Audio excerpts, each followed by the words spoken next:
Everyone, welcome to my channel. तो बिना time waste के स्टार्ट करते हैं।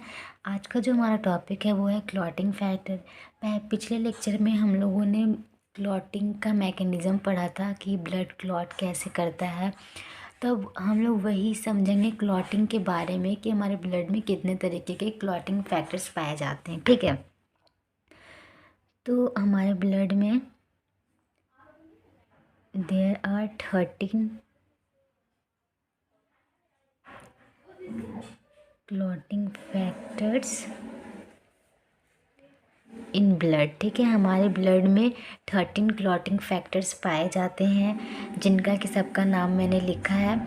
और एक बात, हमेशा जो क्लॉटिंग फैक्टर्स का जो नेमिंग करते हैं वो 1-2 रोमन में करते हैं। हम लोग ऐसे नॉर्मल 1-2-3 ऐसे नहीं करते, ये गलत मेथड है। ठीक है, राइट मेथड जो है वो ये है, 1-2 रोमन में लिखना है। ठीक है, तो चलिए, पहला जो है वह है फिब्रिनोजन, जो कि हम लोगों ने यूज़ करा था। फिर दूसरा फैक्टर जो है वो प्रोथ्रोम्बिन। तीसरा फैक्टर टिश्यू थ्रोम्बोप्लास्टिन। फोर्थ जो है वो calcium. Fifth factor labile factor. Sixth factor not known, यानी कि इसके बारे में अभी कुछ पता नहीं चला है कि इसका क्या रोल है, इसका क्या फंक्शन है। ठीक है, तो इसीलिए हम लोग इसके लिए नॉट नोन लिख देते हैं। Seventh factor stable factor. Eight factor anti hemophilic factor A. Ninth factor anti hemophilic factor B, यानी कि जो हेमोफिलिक होती है वो फैक्टर, दो तरीके की हेमोफीलिया होती है, हेमोफिलिक फैक्टर ए और hemophilic factor B. Anti hemophilic factor B को हम लोग क्रिसमस फैक्टर भी बोलते हैं। 10th फैक्टर जो है वो Stuart power factor EHFC short form में। ठीक है, 11th फैक्टर है प्लेटलेट थ्रोम्बोप्लास्टिन एंटीसीडेंट। ठीक है, 12th फैक्टर जो है वो हैगमेन फैक्टर। 13th फैक्टर जो है वो फिब्रीन स्टेबलाइजिंग फैक्टर। ठीक है, तो ये इसको हम लोग नाम तो पढ़ लिए क्या क्या पढ़ा जाता है, लेकिन इसको याद रखने में तो बहुत प्रॉब्लम हो जाती है। तो इसके लिए मेरे पास एक ट्रिक है, जो कि हर कोई भी चीज़ अगर बायो में याद कर रहे हो तो हमेशा बिना ट्रिक के ही याद करने का कोशिश करो। बट फिर भी अगर नहीं याद हो रहा है तो ट्रिक का यूज़ करना चाहिए। जो ट्रिक होती है वो ना, ये ट्रिक हेल्प करेगी ना कि इसको मतलब नंबर वाइज पहले कौन आया है, सीरियल वाइज याद करने में बहुत हेल्प मिलती है। ठीक है, तो लिखाते हैं। चलिए, क्या है? Freshers party tonight. आज क्या है? फ्रेशर पार्टी है, तो क्या करो, कम ऑन लेट्स। यहाँ नॉट नोन है तो इसकी जगह थोड़ा सोचते हैं ना, लेट्स ऐसे करते तो वो समझ लो कि यहाँ कुछ पता नहीं है। ठीक है, sing and call senior please have fun. तो इजी है एक तरीके से, आप लोग के लिए ही है। जब मेडिकल कॉलेज मिल जाएगी तब फ्रेशर्स पार्टी होगी। ठीक है, यहाँ फिब्रिनोजन का F से फ्रेशर से, फिब्रिनोजन P से यहाँ पार्टी, T से टिश्यू थ्रोम्बोप्लास्टिन, कम ऑन से कैल्शियम, लेट्स से L से लेबियल, और यहाँ नॉट नोन है तो इसका पता नहीं। सिक्स्थ फैक्टर नॉट नोन है। S सिंग से स्टेबल फैक्टर, A से anti haemoglobin A।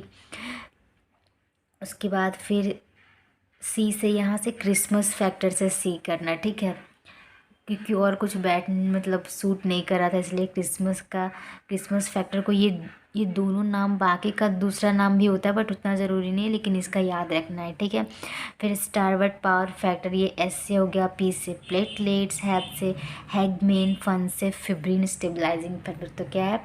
Freshers party tonight, come on let's not known as sing and call senior please have fun. ठीक है, देखो सारा कुछ इम्पॉर्टेंट तो नहीं है कि 13 का 13 याद करना है, बट जैसे कुछ कुछ है मैं हाईलाइट कर दे रही हूँ। पहले तो क्लॉटिंग फैक्टर्स को कर लो। पहला फिब्रिनोजन, जो कि हम लोगों ने पढ़ा था, ब्लड क्लॉटिंग में हुआ था, प्रोथ्रोम्बिन का भी, टिश्यू थ्रोम्बोप्लास्टिन का भी, और कैल्शियम का। ये चार तो हम लोगों ने यूज़ किया था। इनका ये तो नाम तो ऐसे भी याद होगा, बट इनका फैक्टर कौन सा है, 1 2 3 4, ये वाला बहुत ज़रूरी है, ये याद करना है, ठीक है। उसके बाद आता है ये एंटी हेमोफिलिक फैक्टर ए और एंटी हेमोफिलिक फैक्टर ए, जिसको कि हम लोग क्रिसमस फैक्टर भी बोलते हैं। तो ये जो 4 और जो 6 है वो बहुत ज़रूरी है, इसका दोनों नाम याद रखिएगा। अब देखो यहाँ पर एंटी हेमोफिलिक फैक्टर है, हेमोफिलिक से समझ में आ रहा है, हेमोफीलिया। हेमोफीलिया क्या है, ये एक जेनेटिक डिसऑर्डर है, ठीक है। इसको हम लोग रॉयल डिसऑर्डर भी बोलते हैं। क्यों क्यों रॉयल डिसऑर्डर बोलते हैं, क्योंकि जो क्वीन एलिजाबेथ थी, उनके फैमिली में ये चल रहा था, उनको भी था, उनके बाद फिर उनके जितने भी जनरेशन है सब में ये प्रॉब्लम देखा जा रहा था, ठीक है। यहाँ पर क्या होता है, ब्लीडिंग होती है तो वहाँ से स्टॉप नहीं होती, नॉन स्टॉप ब्लीडिंग होने लग जाती, ठीक है। तो क्यों होती, वही एंटी हेमोफीलिया फैक्टर ए नहीं बनता है, फिर एंटी हेमोफीलिया फैक्टर बी नहीं बनता है, ठीक है। ये जो हेमोफीलिया वो 2 तरीके का है, ठीक है। मैं यहाँ पे लिखवा दे रही हूँ। जो हेमोफीलिया है ये, इसको हम लोग क्या बोलते हैं, पहला तो ये रॉयल डिसऑर्डर भी बोलते हैं, डिसऑर्डर या डिजीज़, इसको हम लोग ब्लीडर्स डिजीज़ भी बोलते हैं, ठीक है। यानी कि ब्लीडिंग होता है तो वो स्टॉप ही नहीं होता है, नॉन स्टॉप ब्लीडिंग होता है, ठीक है। ये जो हेमोफीलिया है ये कौन सा डिजीज़ है आपको पता है, सेक्स लिंक्ड रिसेसिव डिसऑर्डर है, ठीक है। ये जेनेटिक्स में बहुत इम्पॉर्टेंट है, वहाँ पे इससे क्वेश्चन भी आता है, ठीक है। क्या है, सेक्स लिंक्ड रिसेसिव डिसऑर्डर है, कितने तरीके का है, 2 तरीके का है। पहला तो हेमोफीलिया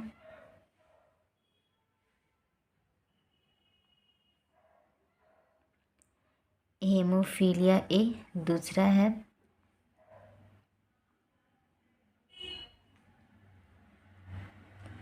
हेमोफीलिया बी, ठीक है। तो हेमोफीलिया ये कब होगा, जब ये जो है एंटी हेमोफिलिक फैक्टर ए नहीं बनेगा तब ये हेमोफीलिया ए होगा। और हेमोफीलिया कब होगा, जब anti haemophilia factor B blood में नहीं बनेगा तब, ठीक है। इसका क्रिसमस फैक्टर है, ये याद रखना है, ठीक है। तो कितने 13 क्लॉटिंग फैक्टर्स, तो ये सारे 13 है। Freshers party tonight, come on let sing and call senior please have fun, ठीक है। तो ये एकदम शॉर्ट सा ट्रिक है, तो इसको याद कर लीजिएगा, ठीक है। That's all for today, thank you.